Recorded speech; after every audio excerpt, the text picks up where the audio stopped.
Welcome back to the channel. I'm Joseph Kreiss, embracing the grain with Joseph Kreiss Photography. I'm a professional photographer and writer based in southern Minnesota. Appreciate you watching, appreciate you taking the time to comment, and I certainly appreciate if you'd give the channel a subscribe. That would be awesome. Appreciate that. Well, I just got back from a 3.5-week van camping and photography adventure going up to the Door County Peninsula of Wisconsin, and then also we went up into the Upper Peninsula of Michigan and spent some time kind of circumnavigating the entire waterfront or coastline of the Upper Peninsula of Michigan, and man, we timed the fall colors perfectly. So for the trip, as always, take the iPhone and the GoPro and usually a camera or two. Knowing this was going to be a pretty epic trip, I brought the Nikon rangefinder, my S2 film camera, 35mm, and I also brought my trusty Fujifilm XPRO-1 that I've had for years, and obviously it's a kind of antiquated camera for 2024, but I still love it and it takes great pictures. So I brought that body along with a 50mm equivalent, which is the Fujinon 35mm. I also packed the 16mm, which ends up being around 24mm wide angle lens. And that was about it. So it was kind of crazy. No second body, no long telephoto lens. Just decided to go with the philosophy of one camera and one lens on both the film and the digital cameras. So with that said, we headed off on our trip and accompanied by my wife, Kim. And by the way, we also have a van travel channel. It's JK and Kim in the Camper if you want to check that out. We've got quite a number of videos from our traveling in the van and RVs. So if you're into just seeing what that's all about, get over to our channel, JK and Kim in the Camper. I'll put the link in the description. Anyway, back to photography. I'm ashamed to say that I never pulled the Nikon S2 or a roll of film out of the case. I never shot a frame of film while on vacation. It seems that I really was enjoying this camera, the old XPRO-1. Now I've got the 50mm TT Artisan's 1.4 lens on it right now, but I didn't take this one along either. I kind of wish I had for a few shots, but the one lens, the 50mm equivalent, and this camera body was all I used, and I was quite happy with it. I don't know, I just think sometimes you just need to lock in on one piece of equipment rather than going, well, should I shoot film on this thing or should I shoot both? Well, you know, then you're kind of tied between making this decision, and I just wanted to grab the camera and head out and take photos and not worry about what lens I was going to choose or what camera body. So that was kind of my philosophy on this 3.5-week adventure.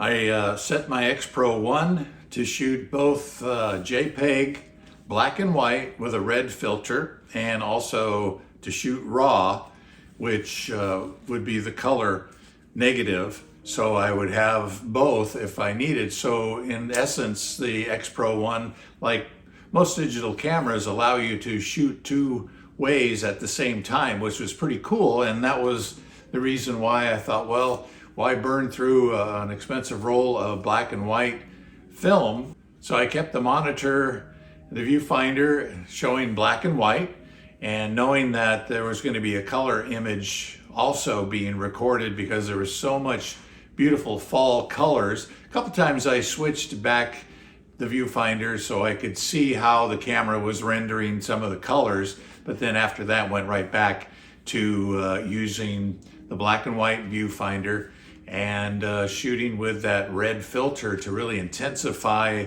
the sky and the clouds. And we shot a ton of lighthouses, as you'll see through the video, and they really were a fascinating aspect of this trip.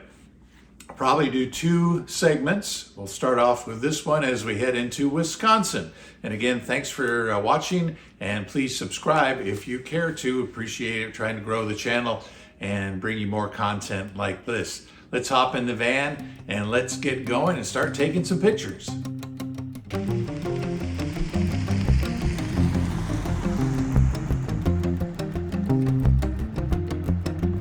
Made it to Wisconsin. In the dark. Anyway. We're hunkered down at a Walmart tonight. Wally World. And thank you, Walmart, for allowing us to stay here. And in Sparta, Wisconsin. Well, I can't say it was a restful night for me. So about 1:37 in the morning, the guy pulls up and he fires up a leaf blower and starts leaf blowing around. And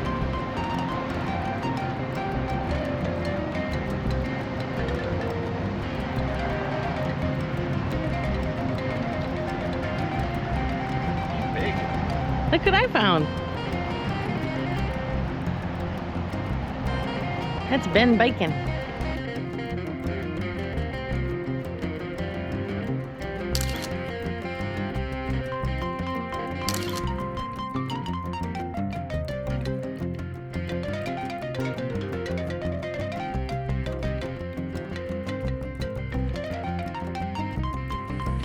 we continued north to the Wisconsin Dells, which is a super tacky, touristy region of the state. Extremely busy during the summer months and the self-proclaimed water park capital of the world.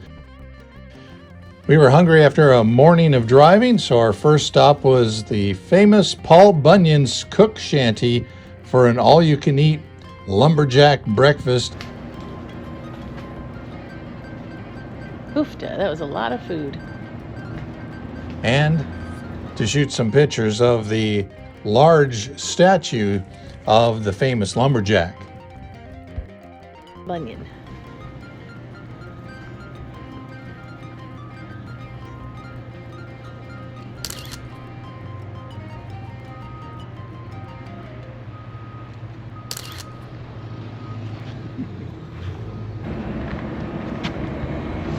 So what'd you think of Paul Bunyan's Cook Shanty? well, I'm kind of wanting to go, and heard it was kind of one of those things like the Samoa Cookhouse out on the California North Coast. Same thing, it's like an old logging camp cookhouse where they bring all the food out onto the tables and you'd help yourself off the tables. So it was kind of good. The food came out piping hot. The coffee was screaming hot. Yeah. So no complaints there. Pancakes, biscuits and gravy, donuts, Eggs, potatoes, sausage and ham. Is that it? Am I missing anything? I don't think so, but my stomach is like not needing to eat for quite a while. First one's here! First one's here! After that, we decided to drive around town a little bit and get some pictures of some of the super touristy, kind of cool stuff that is in the Dells, Wisconsin, including a miniature car henge and some transformers and an upside down building.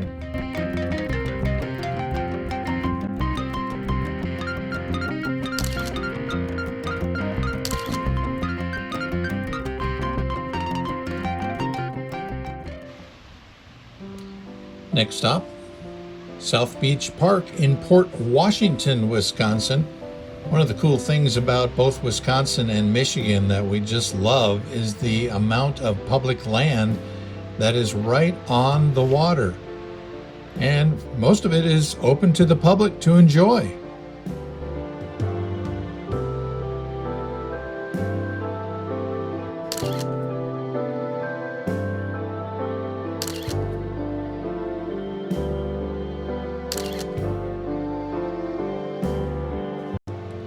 there was a huge power plant right next to the beach that had very tall exhaust stacks, which made for some incredible images.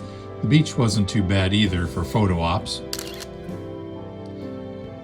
For these shots, I'm still using the XPRO-1 and the 35mm f2 Fujinon lens, shooting in RAW and black and white with the red filter.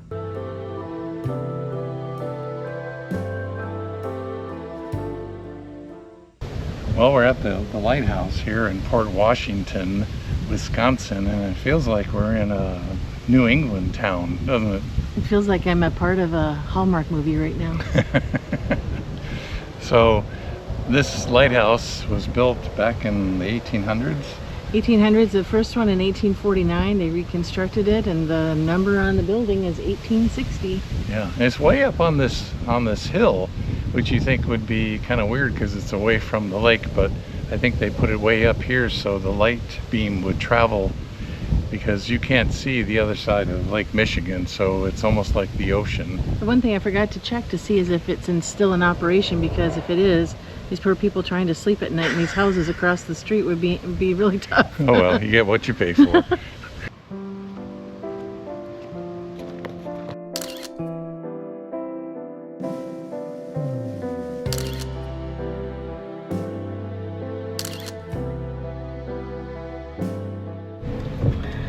Good morning.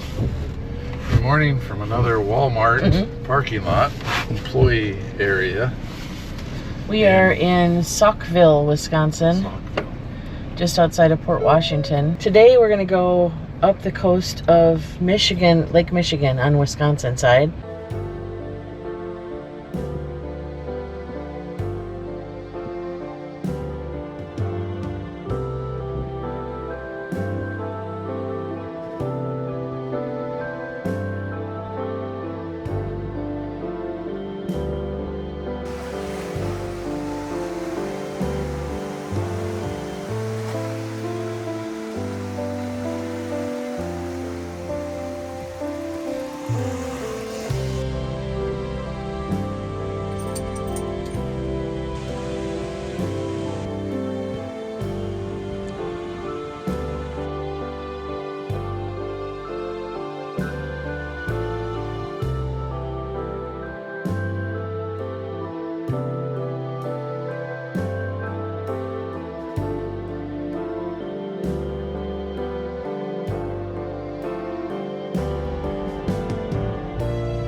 Continuing up the eastern coastline of Wisconsin's Door County, we land in Manitowoc. We're in Manitowoc, Wisconsin, one of the ports for the Badger, the Great Lakes car ferry and passenger ship that goes across Lake Michigan.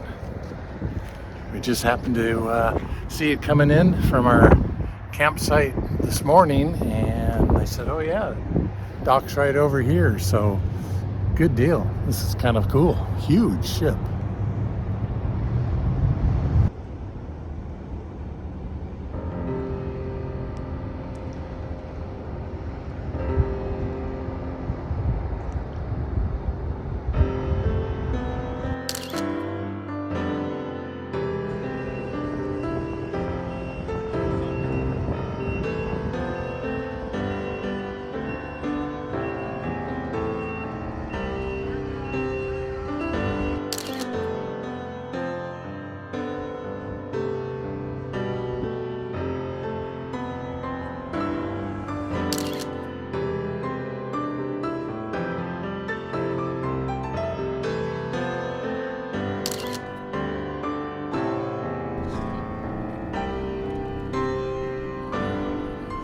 Our next stop is Point Beach State Forest, where we're going to camp for a couple nights.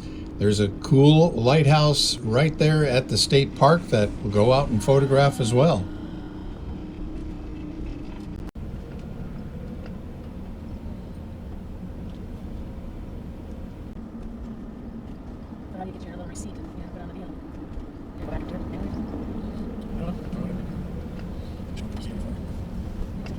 One of the great things about this state park campground is it's right on the coast of Lake Michigan. And one night we camped overnight in a parking lot facing the lake, watching the sunrise.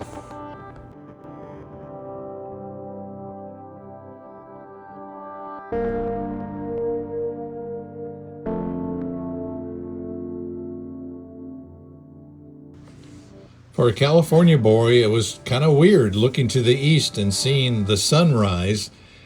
Looks like the ocean, but no, it's Lake Michigan.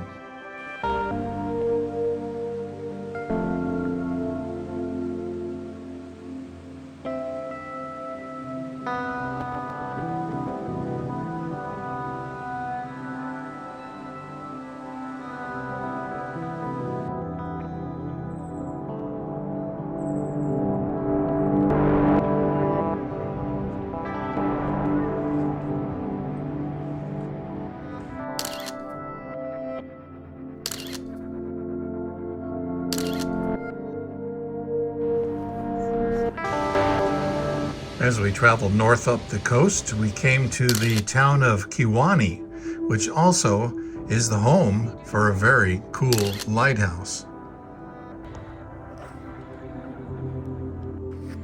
What do you think of this guy? Wow. It's quite a walk out here on this pier. The Kewaunee Pierhead Lighthouse breakwater is 3,130 feet long, and it's quite the hike, even on a calm day.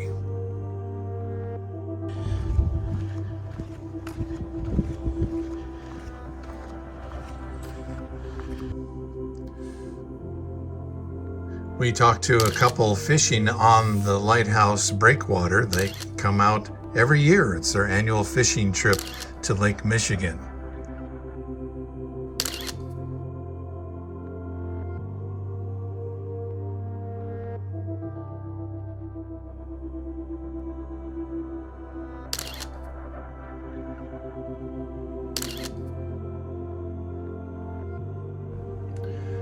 From there, we seeked out another lighthouse, this time in Algoma, Wisconsin.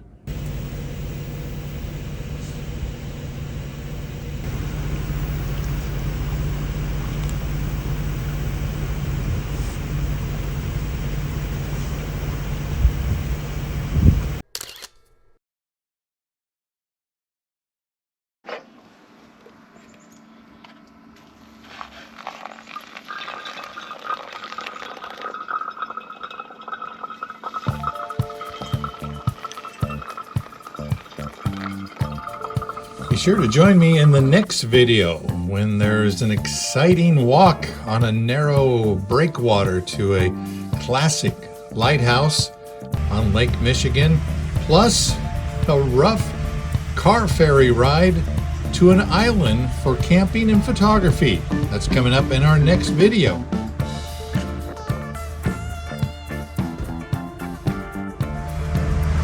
A little more wild ride today.